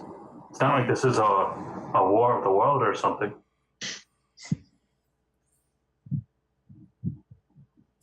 Yes, but once Paris falls, how long before the rest of the world goes with it? Fair. I mean, what if, even if you tried to run from Paris, the king tried to run from Paris, where is he? I personally choose to die here instead. If that is my fate. You know, I gotta be honest with you. I find you disgusting and horrible, but goddamn, do I respect that statement. I would do the same. He nods at you. Yes. And then he chews into like the fatty part of the arm. You see Pressi like smirk, and it's not the smirk of smile; it's the smirk of like preventing himself from growing up again. So he just is chewing and watching you. He's got it almost like a chicken leg. Yummy. Yummy. Other white meat, human. Trying to like get the focus off of that. Pressi looks at the rest of the crew and says, How do we even get this book? Where do we even start? You see the creature, he smiles, and he says, I know where the monster lives. Oh. Yes. I know where he lives. I know where he dwells. Yes, I know. I can show you. Maybe not right this second. I'm like 3/4 of the way dead right now. A little more than that, friend. Yeah, a little more. He says, I have seen the monster. He studies in the wee hours before midnight at a window on a second floor of a house north of the sign. The sign? The sign, yes. The river sign. Oh. Yeah. I thought you meant like SIGN sign. No. I was like the sign. SEINE, the sign. Oh. Yeah. That would make sense to Is it shaped like a star with like a weird teardrop squiggle in the middle? I'm being serious. Okay. Because That's a weird river. Wow. He said, there's a certain sign I was thinking of. So Guillermo says, if you need time, you can find me here. If you want tomorrow, the next day, I will come here after dark and wait to see if you come. Hi. Sounds like a plan. Well, with that, Dupois is just gonna like avert his eyes from this weird ghoul and start making his way over where he left Bonaparte and hope his dog's all right. All right. So as you all are turning to go, you see him sort of finish with the arm. He tosses it back down the hole, and then he goes after it down into the hole himself and disappears. Playing fetch with himself. Go get it, boy. Okay. So you guys are going to head back toward the entrance to the catacomb in the hopes of finding Bonaparte? Yeah, I left my cart there too. Bad idea, because if the doctor thinks we got out of the catacombs, he may be looking. Yeah. Well, Dupois stupid. He wants his puppy. He wants his dog. Would Pressi know of anywhere where like refugees would go or whatever? Roll me an intelligence check. Oh, there it is. There's my brain. All right. Oh, Hey. All right, so Pressi, you had remained in the the military. You had continued to fight. So you know at this point what's been happening, and the people who are dying on the guillotine are sort of it's the aristocrats, and it's also people who didn't fight. You this is why you know like Regault has kind of become like a hero of the revolution in a way. He's got the ear of Robespierre, who is basically leading this whole guillotining and killing of people and kind of bringing this new structure to the government. And it's because you remember Regault stood with the people at the in Versailles. He marched with them onto the tennis court. He gave a speech, and over the last couple of years, he has not only denounced his titles and the like his money. He has also given evidence and helped to find other aristocrats who tried to either go to ground or who tried to get out of Paris. So you do know that they actively continue to search for these people. So you are familiar with some locations in Paris where they've been known to hide, that you think that you could, ones that have been already cleared out, so that you could maybe go and kind of go to ground if you needed to. Yeah, the main reason I was thinking the refugee camps or whatever was like, where would the last place he would go to look for us be? True. Because he's looking for aristocrats and stuff, and we would be in the soldiers' barracks, so he'd probably just be like, "Oh yeah, I'm just making a visit. Traitors, kill them." I don't know. So he's go ahead. Oh, I was going to say he's more of just trying to find a place that they can at least like have a day's rest. Well, you also know that as aristocrats have been taken to the guillotine, the mob, the regular people, they actually will go and pick over their houses and take anything of value, and then a lot of the properties are kind of left unless somebody takes them and moves into them. So you could also maybe go to any one of those abandoned homes and kind of lay low there. That'll probably be the plan after Bonaparte then. Okay. Just roll me a luck roll. Woohoo! Woohoo, luck. We love this. Ooh. All right, cool. So Dupois, roll me a luck roll as well. Can I use my nat 20? Oh, hey, yeah. Well, no, it's a luck roll. No, it's a luck. Fuck! Oh, no. Yeah, there's no hope there. Oh, wow, you are way out of luck. Yeah. I love it. All right, so you guys, you're making your way back through the streets, heading back to the entrance of the catacombs. Are you trying to stay sort of nondescript and out of sight, or are you just going full speed ahead to get there?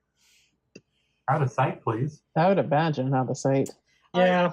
So you guys can roll me to be stealthy. You can roll me a stealth check, yeah? I'm not good with these. Oh. Can I nat 20 that? Yes, I will let you nat 20 that. Okay, I'm gonna nat 20 that. Because that was a terrible stealth. Tumble yourself into a very muffled blanket and just hide in there. All right, so you do use one of your nat 20s. All right, so let's see here. All right, so you all very carefully make your way back through the streets of Paris, head back to the wall. You kind of exit sort of nondescript, kind of pull your hoods up over your heads. You actually, luckily for your trek underground, you kind of look like the poor at this point. Your cloaks are all dirtied and they've dried somewhat from being in the water, but you're kind of given a wide berth by a lot of people. And you eventually come back to the area of the opening of the catacombs. You kind of come up along the street, looking up the road toward the entrance. Why don't y'all roll me some spot hidden checks? Oh no. Jamey. My foot just completely falls over my head. So yeah, your hood is getting in your way, Babon, and As you try to move it out of the way, your wooden hand kind of gets stuck, and you're struggling a little bit. Dupois, you are so focused on looking for Bonaparte that the only one who notices this coming up the street is Pressi. You notice a tall form riding a horse heading up the street in this direction. It looks like a certain citizen Regault is leaving the catacombs and heading away at this hour. And he's riding in this direction. Let's see if he notices anybody. Oh, God. Guys probably hear because we're close enough. You just go like, shit. All right, let's see. He was sitting there waiting on his horse until he saw us so he could be dramatic about it. Be like, wait. Oh, there they are. Yep, the whole time. So he's going to ride past. Let's see if he notices you guys. I mean, maybe not. At this point, you might as well be Shogorat, so it'd be totally something you did. So you, Pressi, you notice him coming, and you say shit, and you kind of quickly maneuver to put yourself like out of sight with your comrades, and the horse goes past you, and the figure doesn't seem to notice that you're anyone in particular importance, and it rides toward the gate and back into Paris as you all are left standing there kind of off to one side. What do you do? Then continue moving towards Bonaparte, but probably a little faster now. All right. So you move up the road toward this area. You notice the carts that were carrying the bodies from the graveyard, they're all gone. Dupois, you look around, and someone has left with your cart. It is not there. Take my goddamn cart. So looking around, do you want to make me a spot hidden? Can I use my nat 20 on that? Oh, sure. So you can find his body. Yeah. Exactly. You know exactly where every piece of his body's at. It's true. All right, so you look around, and you see a white shape sort of off to one side, kind of laying down behind us like a little stone wall off to one side.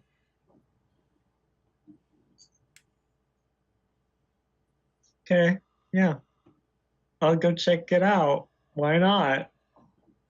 You walk over, and as you get closer, you see the head comes up, and there's a little bark as Bonaparte runs over to you and nuzzles his head into your hands.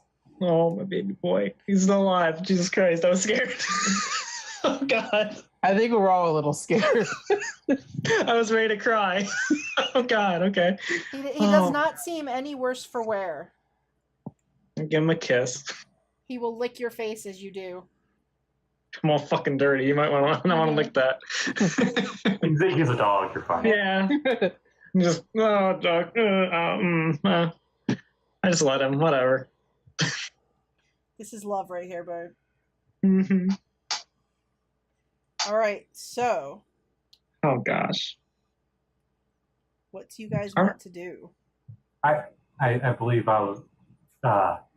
we should maybe head to one of the abandoned estates. Maybe we can hold up there, at least for a little while. Recover until we come back. I doubt we want to go back to the barracks. No. He's probably on his way there right now. Why don't you all roll me idea rolls? That's just an int check, right? Yes, that's an intelligence check. Yeah. Oh, holy shit. Yeah. Oh, I got nothing. I can't beat that. Damn. Huh. All right, so as you're getting ready to head away, Dupois and Pressi, you both pause for a second, and you think to yourselves, Regault knows who you are. He might also know about where your personal lives, like where you live, and those close to you? Joke's on you. I don't got anybody close to me. I know what you're do. implying. Cesar, my boy. Oh no. What do you want to I do? don't. Do I even know where Melody's at anymore? You have not seen her probably in quite a while, because she and her father had gone to ground when everything went to hell in Paris for them and for the aristocrats. You did hear a rumor a couple months ago about how somebody saw them trying to get out of Paris, but they ended up backtracking back into the city because the guards at the gate were taking people in who were trying to sneak away. They actually caught somebody who had hidden inside a casket on a cart. They actually found an aristocrat who had hidden to try to get out of the city he basically tried to pretend he was a dead body leaving the city. So you know that they didn't get out of Paris that day, and now you have seen that her father at some point was captured, but you haven't heard anything more about her in a couple months.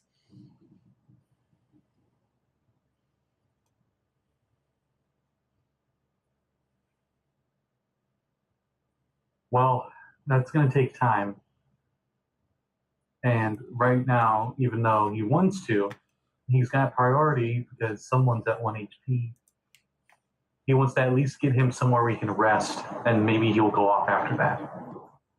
He's not going to just leave you guys in the street like, well, I gotta go, bye. All right. Hello, my lady. Hello, my honey. Off screen with his 35 sanity.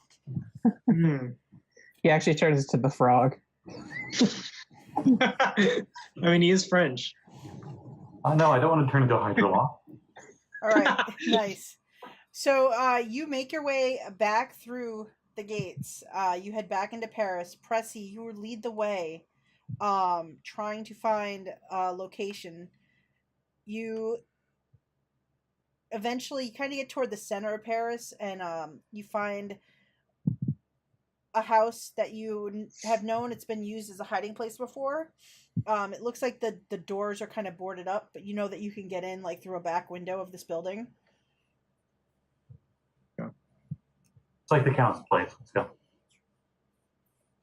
So you guys make your way around. Pressi loosens the board on the back window that he knows, and he kind of pulls it loose, and you guys climb inside. Do you want to make me listen checks? Sure. 50 ghouls. We actually just broke into Regalt's house. These ones are actually starving. Oh, succeeded. Oh, wow. Oh, wow. we all did it. Oh, Jesus, no. Oh, no, she was rolling something, too. So, Pressi, as you guys all get inside and you kind of, we're going to have to fight a hobo. You settle Dupois down. Pressi, you hear the creak of a floorboard from up the hallway.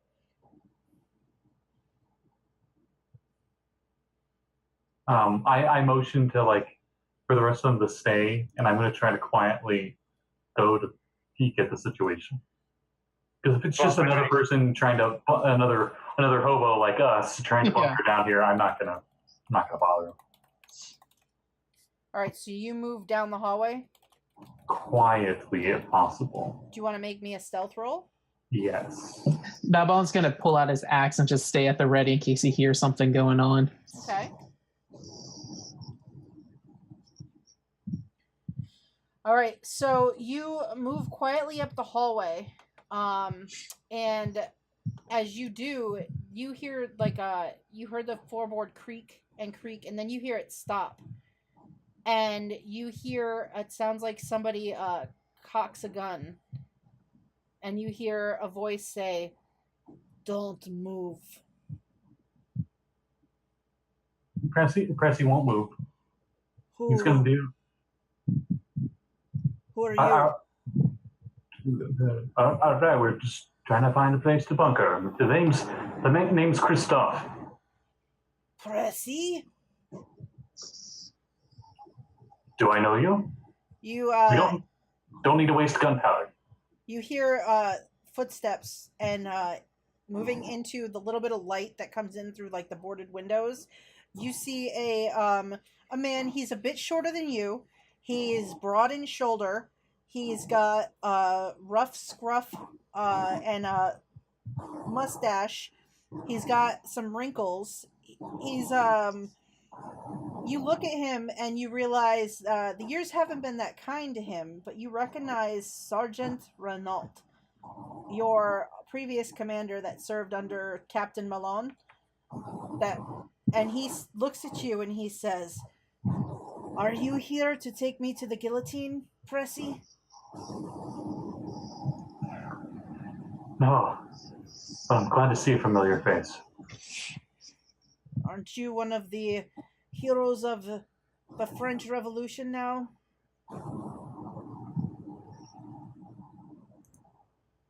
Yeah, but I might not be for much longer. I don't. Have you let? I've been in hiding. I left so that my wife and my daughters would be safe. I heard that they were looking for me because I did not stand with the people, but stayed with the king and tried to protect the Bastille and fight for the monarchy. Would I know what had happened to his family? If they weren't involved, they were probably left alone because they weren't aristocrats. They were just, because being a soldier, he's just another normal citizen. So if he was guilty, they would probably look for him, but leave his wife and kids alone. Well, I can respect that. We, as I look back, but you probably can't see them yet, are now in the same boat. He lowers his gun. He puts it away. And he says, "I'm actually impressed to see you still alive, Pressi. Honestly, I thought that you would be the first to die. No offense, son." Glad to see your head still on your shoulders as I put my hand on his shoulder. He nods. He says, "For now. I don't know how long it will be. I know the secret police must be searching for me now." Oh, Dupois is very injured. Do you have anywhere he could rest in? "Oh, let us take a look at Dupois then." And he will follow you up the hallway. So Dupois and Babin, you see emerging from this hallway, Pressi and your Sergeant Renault. Probably a little awkward. Yeah. Oh, Sergeant. No. You look terrible, my friends. Terrible. What? We. You smell like a wet dog. Oh, hey, Bonaparte. Oh, come here, puppy. Come here. And he pets Bonaparte. Oh, you see, the puppy is grown that you collected that night. Just a bit. What brings you to hide here? I thought you all had gone on your way and had become heroes, that you would be safe from all this madness that's happening. So did we. Well, and then goes to explanation montage where we explain everything that happened tonight. 80s montage. All right, so you explain to the captain the whole list of things that happened. Let me roll a sanity check for your captain. Yeah. He immediately goes insane. Oh shit! Just boy, about. does he. Yeah, that's a fumble on his roll there. Well, it was nice knowing you guys. I think he's going to shoot us. Great. Oh, that's awesome. So yeah, He's gonna go try and fight the ghouls by The himself. 80s montage from hell. yes. Let's see. It's 80s montage, but it's played backwards and put into G major with inverted colors. Yeah. And then the song is Oh, just like shit. half. Oh my god! No, Did he just go insane? Well, let's see what happens here. Da-da-da-da-da. As the music plays, it's like half a step too low, but like you can just tell. Have you guys heard the G major version of Let It Go? Because that's what I'm imagining. Yes. I'm actually imagining YMCA, but in minor key, because that's haunting. So is Wrecking Ball. I think Wrecking Ball's the creepiest one I've heard. All right. Then Wrecking Ball's Is he about to die? I don't know. We'll find out. Let's see. We just sent him completely insane. Um, I knew his spell and I didn't even know it.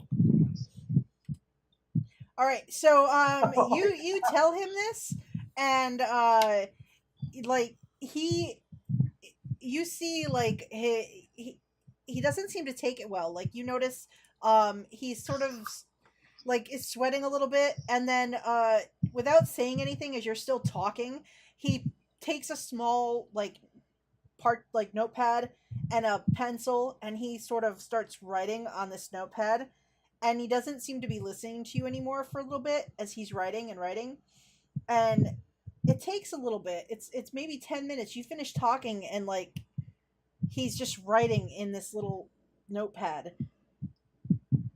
And then he kind of shakes his head and puts it down and walks to the window and just has his head in his hands and he's shaking his head. And the little pad and pencil are kind of lying on the floor where he was sort of standing there writing. Babon's gonna look at it. Oh, okay. So you look in, and he has like written like maybe 10 pages of like poetry. Just random poetry that he is just as if he was completely like went somewhere else in his head in the moments leading up to this. You have quite a way with words, Sergeant. He stops and shakes his head and he looks back. He says, "What? Oh, what?" Babon's just holding up the pad. The poems you just wrote. Didn't write any poems. Takes it from you, puts it in his pocket. Sounds about right. So, what's what shall we do then? What is your plan, my friends? What is your plan? Sleep. Let Dupois heal them. I doubt you'd know, but do you know where Melody is in the city? He looks at you. He actually like sort of shakes his head. Not in like a no, just like that, like, oh, Pressi, like kind of look. And then he kind of thinks on it, like, has he seen her? Let's see if he's seen her. And he says, her father tried to spirit them out of the city. They were unable to get out and came back. They were separated maybe a month ago. Her father went to try to secure another means of escaping. I have heard that he did not make it. The last I saw of Melody, she was moving with a group from place to place. She has, I believe, has now taken on the disguise of a washerwoman so that she will not be found out as an aristo.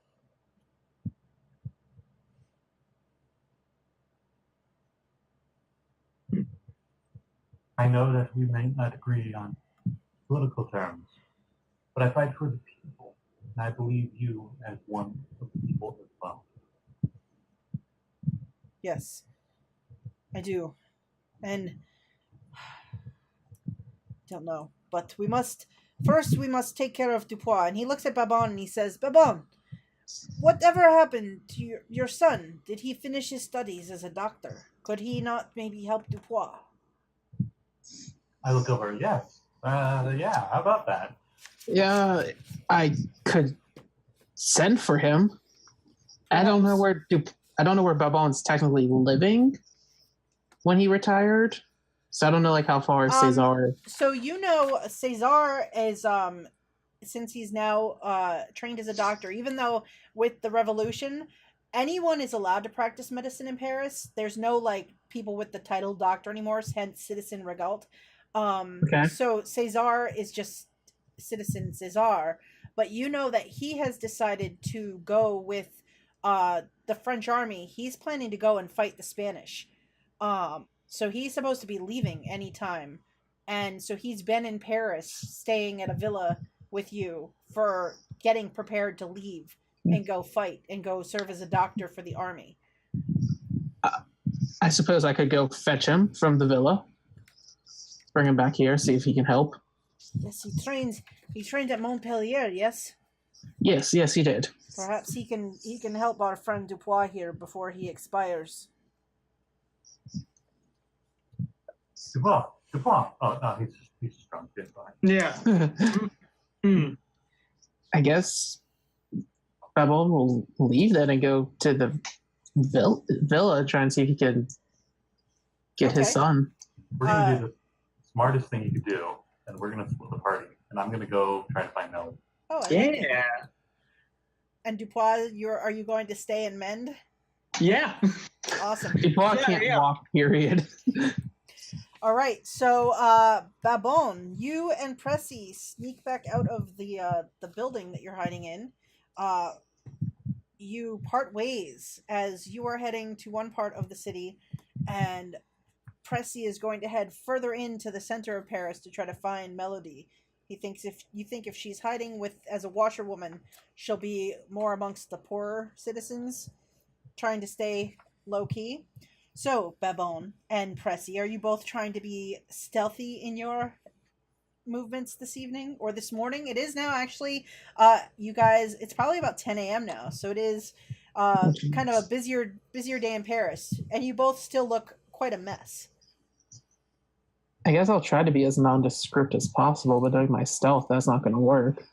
Before you head back out into the streets, why don't you both make me some luck rolls? Oh, no. Oh, yeah. Yay! Oh, hey! All right, so Pressi, you unfortunately don't find anything that you could really change into.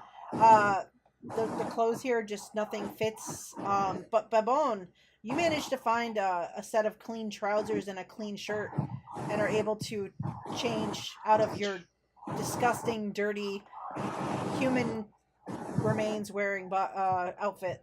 80s trying on clothes montage. Mm-hmm. All right, so both of you, as you slip away into the city streets, why don't you roll me stealth checks? No. We knew Pressi, you said it was stealthy. All right, so Pressi slips away. In fact, Babon, you look around and he is just gone into the crowd. You, on the other hand, you do stand out more so than not, simply because you're a taller, heftier guy. You've got the distinguished mark of your wooden hand. But you make your way back through the city toward the villa where you're staying with Cesar. You get to the house, and when you make your way up and inside, you do find Cesar. He hasn't left yet, and he is packing for he plans to leave in the next couple of days. And he sees you and he goes, Papa, why do you look such a mess? It's quite a long story, and I don't think you would ever believe me if I told you. Are you all right? I'm fine, but my friend is not. I was wondering if you could come, see if you can patch him up a little bit. Yes, of course, I will help anyone that you want. Someone came by this morning looking for you. Who? A man, he was wearing a dark cloak. I'd never seen him before. He inquired if, you had come back from working the catacombs last night. I told him I hadn't seen you yet. Can you describe him a little more, if you got a good look? Yes, so he was, maybe, about 6 feet tall. He had, just nondescript, darker clothing on. He had, short hair. I don't know. I have never seen him before. That probably description doesn't trigger anything. Make me an intelligence check.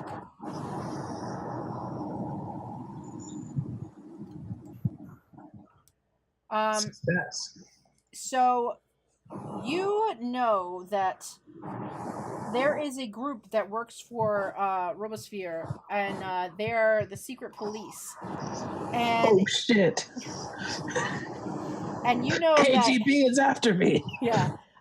So you know that they are the ones that tend to go and collect and bring different arrested people to trial, and then they usually end up at the guillotine. Okay. So it appears that they may be looking for you. Fun. Babon's gonna look at Cesar and say, "You haven't seen me since last night." He just looks at you and he's like, "Oh, all right. You remember that, if anybody asks. Are you in trouble?" Possibly. Maybe I should not leave you then. Should I? No. You'll be safer out going to war. And as soon as he says that, Babon thinks a moment. You're a doctor. You don't fight on the front lines. You'll be fine. All right then. He grabs his cloak and he says, "Well, let us take care of your friend first, then, Papa." Yes, come. And you can make stealth checks as you slip back out and try to make your way. Stealthy. Can I do an advantage on that? Even though I Sure. already rolled? Sure, I'll let you roll with advantage. You can just roll it again if you get better. Just do another green roll? Sure. Okay. No. Do you want to spend any luck? I only have 22 luck. I can't. That would bring me down to 1 luck. That sounds like a lot of luck to me. That's a ton of luck. I would be basically screwed the rest of the game. All right, so you slip out into the streets, heading back to check on Dupois, with Cesar at your side. This can only go well. All right. Yeah. So, Pressi, meanwhile, you head deeper into the streets of Paris. You are searching for... I forgot her name for a second. Melody. Okay, I gotta ask this. Is there a certain song? Do we have a song? I don't know if you have a song. Do you think it would be fair to say we have a song? I mean, perhaps you have some kind of a hymn or something because you used to sneak into church to see her, and maybe there's a hymn from the church that they used to sing that was kind of your song. Pressi is going to sing that song. Maybe not super loud, but it's almost gonna be like like a walking stroll whistle. Okay. And he's probably gonna be, while he's looking for her, seeing if there's any wash ladies that seem to react to it in a specific manner. Okay. To help his search. Roll me a luck roll.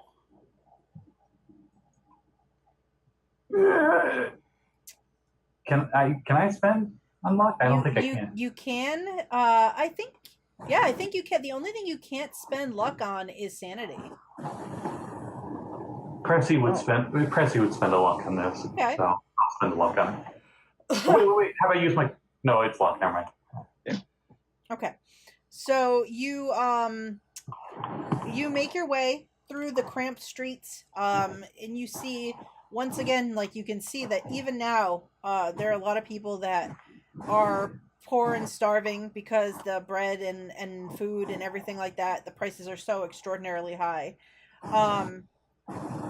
As you're walking along and singing, you do get side eyes from various people, but eventually you hear from a window of a nearby building, you hear the song very quietly being sung back in a female's voice. I like to think this is almost like a musical where we like trade parts as I proceed further. Yep. So you can see a figure sort of pass in the shadows of the window up above, and something drops from the window. No, she's dead. Roll me a dexterity Oh no, she's Oh dead. God. Jumped out the window. You snatch from the air a small silk handkerchief that has the initials MB embroidered in it. I look up. You can see a woman with her hair pulled back. Her face is like kind of like dirty in places. She's wearing a very poor looking outfit, and but you recognize Melody's face. Is this like the second story of like a wash house or something? Yes. I go in the wash house. I need some clothes that need cleaned. All right, so you make your way inside the wash house, and as you walk in, this big burly woman kind of walks over and says, You're not supposed to be here. The women work here." Apologies. I need some clothes washed, as you can see. "You're a filthy mess." Do you want to she looks like she's going to hustle you out the door. What do you want to do? I would let her hustle me out. I'm not gonna punch a bunch of women just to get in there. Well, you could try punch a bunch of people. You have some options. You could just let her shove you back outside into the street, or you could try to persuade her, fast talk, to convince her that you should be allowed. You have some options. Okay. He would try to. He's not very good at it, but he'll try to fast talk. Be like, "Oh, I'm here to meet." He's pretty sure she would be going under an alias, so he wouldn't say her name. Here to see a friend. Heard she was working here. Oh. Ooh. She sort of looks at you and she says, "Oh, well, you don't have any poor intentions for my girls, do you?" No. "Who are you looking for?" A certain lady upstairs, and I go to describe how she currently looks right now. As you go to describe it, you look past the woman's shoulder and you can see Melody has made her way to the lower level of the stairs. I clearly show the sign, almost like hey lady, look behind you. As I look over and I smile and nod at her. She looks around and she says, "Genevieve, is this your friend?" And Melody nods. She says, "I have not seen him. I thought that he was dead. He has been fighting for France. He is a hero." And she makes her way across and stands very politely next to the woman. She says, "May I have leave to speak to my friend?" And the woman looks back and forth between the two of you and then says, "You can have a 15-minute break." So Melody will lead you outside a side door into a side alley. And then she looks around and she throws her arms around you and she says, "Christophe! Oh, Christophe! Oh, where have you been?" Oh, Melody, I didn't think I would be able to see your lovely eyes ever again. They have the big romantic, and get back together. And after the mood is set and everything was good, yeah. Or whatever he says after that. He asks her, she's all right. She says, I have been in hiding now for so long. My father, he left over a month ago to try to secure transport out of Paris, but then he never came back, and I know that he did not make it, and I have been scared that they will find me, and that they will take me, and that they will cut my head off like they did Marie Antoinette's, and I am terrified that they will discover what I am."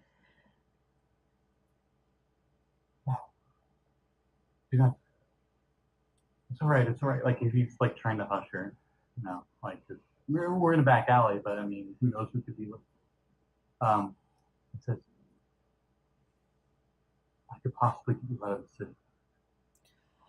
Are we running for it? Oh, Pressi, we can be together. I would love to do that. You have no idea how much I would love to do that. Then let's go. You and I could just leave now. We could just abandon the city and go and leave the country. Perhaps England. He's like, I think Pressi's choking up because he probably really, really wants to. But he knows it's not even putting a band-aid on a bruise. It's just pretending the bruise isn't there. So, yeah, like, I can get you as far as I can outside the city. But there's trouble brewing in the city. Trouble so devastating that no matter how far we run, it'll catch up. And not just us, but everybody here. Christophe, I don't want to leave the city without you. And I don't want to leave without you either. I can stay and hide here until you do what you must do, and then we can go together. You wouldn't be safe. You know that. Is anywhere safe, though? I am frightened every day and every night. It's only a matter of time, I think, before they find me anyway.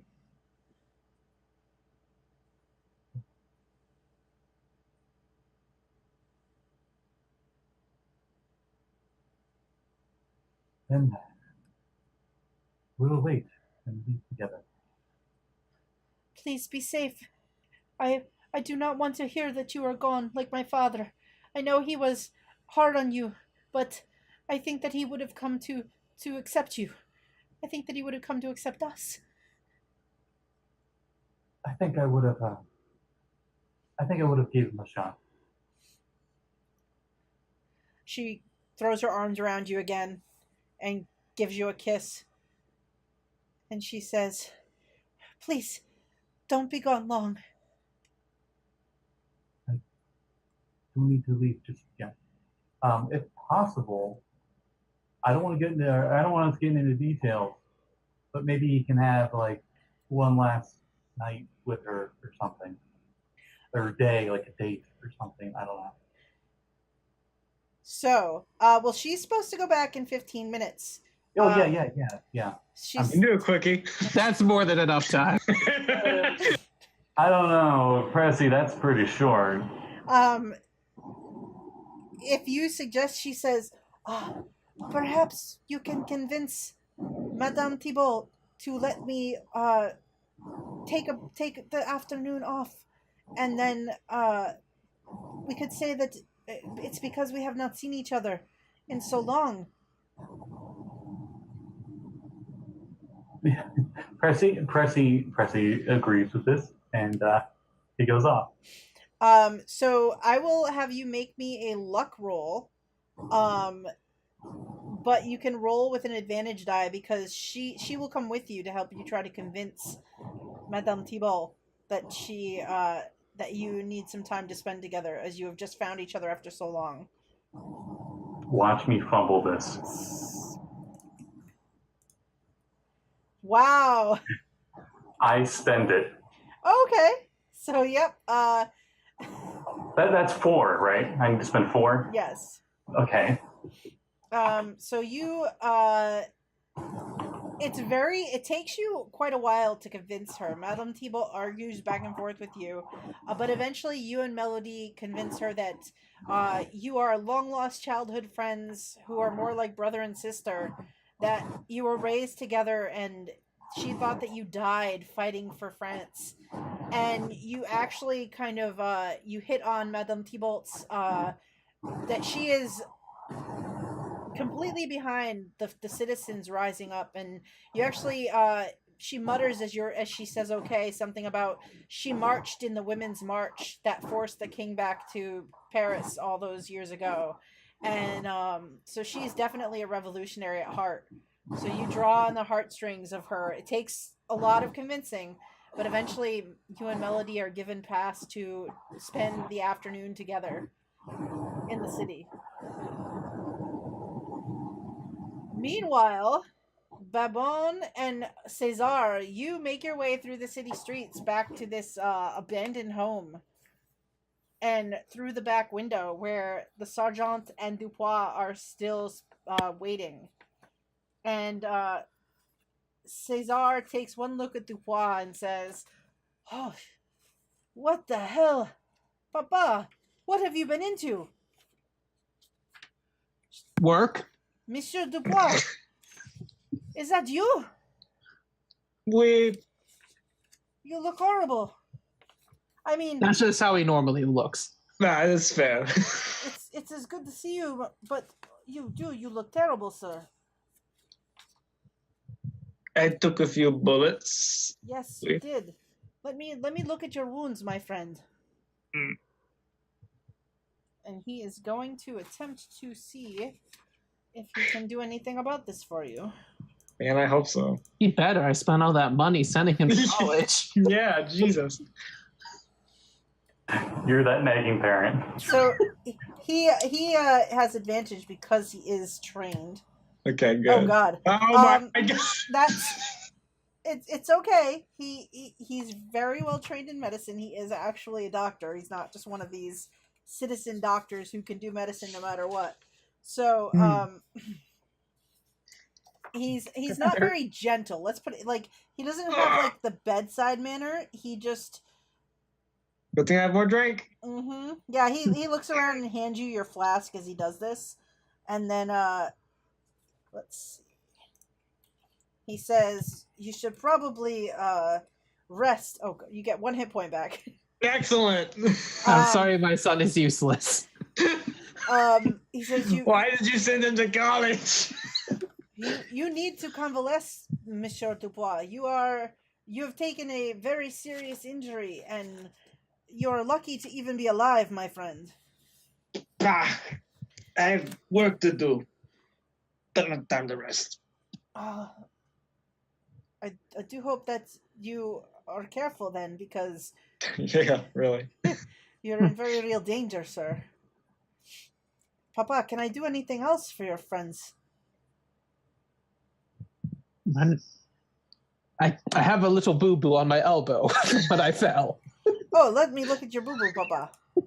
Watch him roll amazing. He's a fumble. He's gonna hurt me. Fuck you. Yeah. That's love.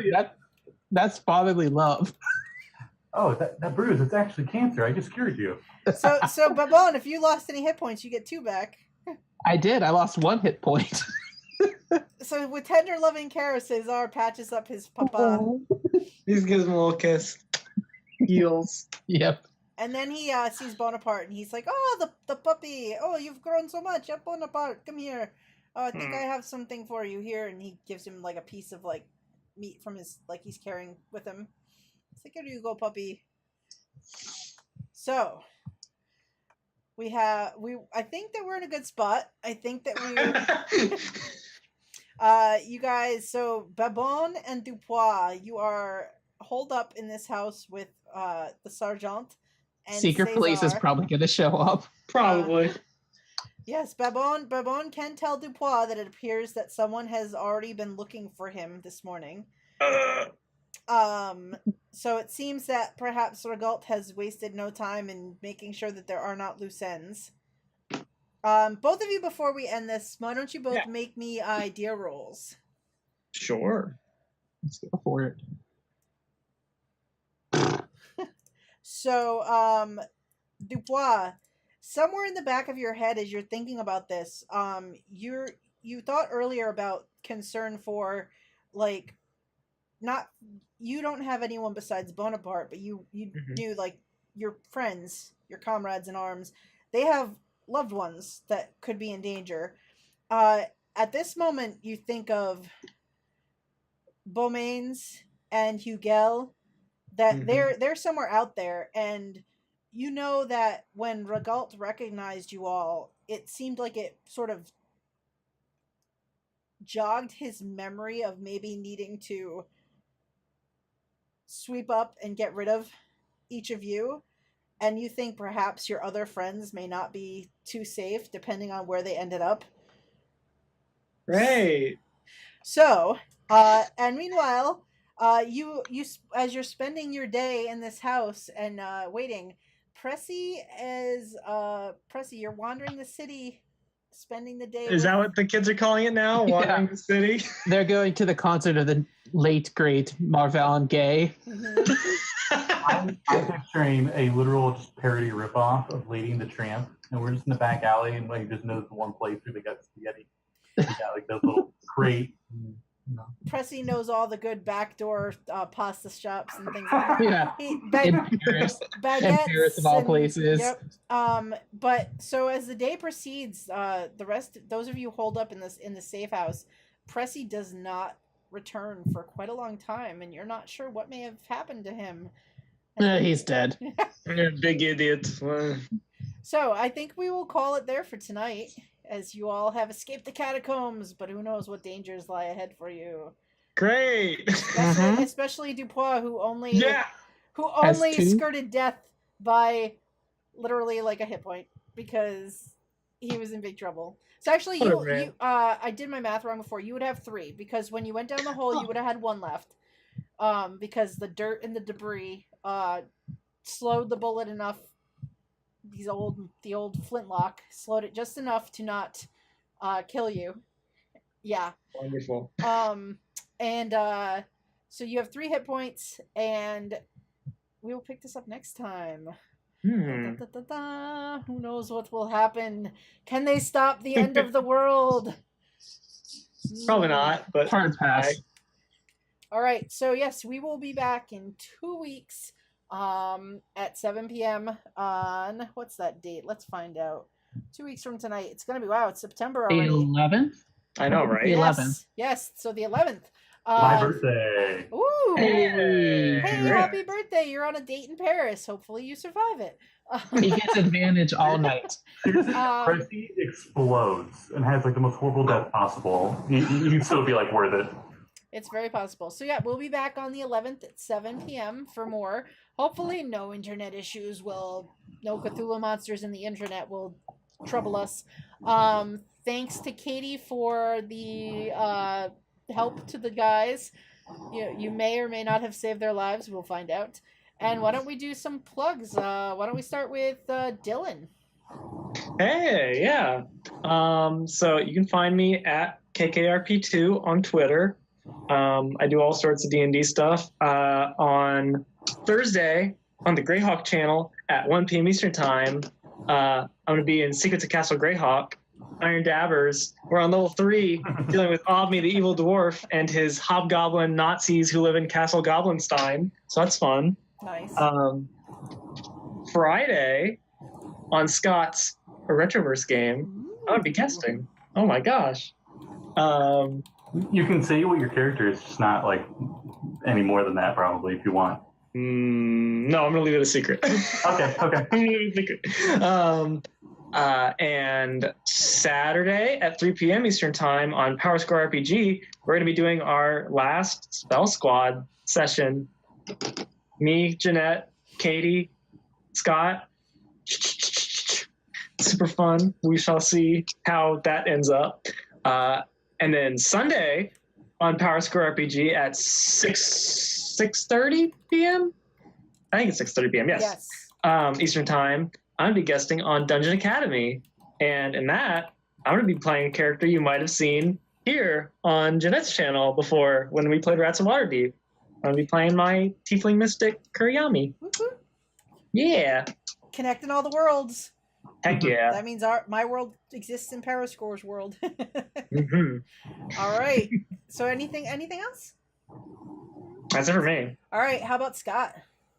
Well, you got 2 of my 3 plugs right there. So there's Yeah, Retroverse at 7. No, it's perfectly fine. We got Retroverse at 7. We got Power Score RPG next night at 3:30, or is it 3? 3 I o'clock. think just 3. I think, yeah.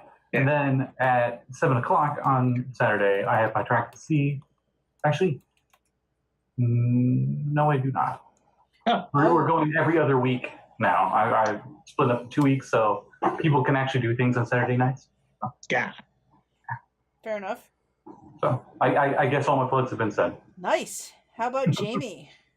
On what's looking to be September 8th, we're still not entirely sure on the date yet. If you follow me on Twitter, which I think you can see underneath my name right now, is we on twitch.tv/bardlovingdm at 3:00 Eastern time. We are playing Glitter Dust, which is a module from the Dungeon Adventure magazine, issue 211. We're a whole bunch of pixies and sprites, and we're going to go fight a hag. Oh. And I play a paladin sprite. I'm a paladin of Titania, and he is dumber than a sack of rocks. And he stole stuff from a human after saying you could totally trust sprites and pixies. So that's going to happen. Nice. And then the next day, September 9th at 4:30 on this channel, we're playing Forges of Fury, where we just killed a whole bunch of orcs, and now we have to try and cross a chasm with no bridge. Mm-hmm. And I'm playing a Dragonborn Barbarian who is very shiny and can't roll stealth for crap. And his shiny brother, And shiny brother. the Githyanki, who is also wearing big heavy armor. So we got silver and gold working the party right now. Yeah, Nice. we're shiny. And I don't have sunglasses to put on. No, I do, but they're my weird, what was it? The Shadowrun. Yeah, my I Cyclops do have glasses. this. I'll put this on. How about that? Nice, Pixie. That All right. works. Yeah, so yeah, we will be back on the 11th, and I will be running on September 9th, the Forge of Fury D&D 5e game. So other than that, Saturday on Power Score, and I think that's everything for now for me. So thanks to everybody who watches and who, if you watch, give us a follow. Don't forget, if you watch live in future games now, we're trying some advantage, disadvantage, Nat 1s, Nat 20s for the players. Seems like they might need them coming up. So, and I'm slowly getting caught up on getting stuff up on YouTube. So hopefully we'll have that done soon. So thanks everybody, and everybody have a great night and a great week. Bye. Bye.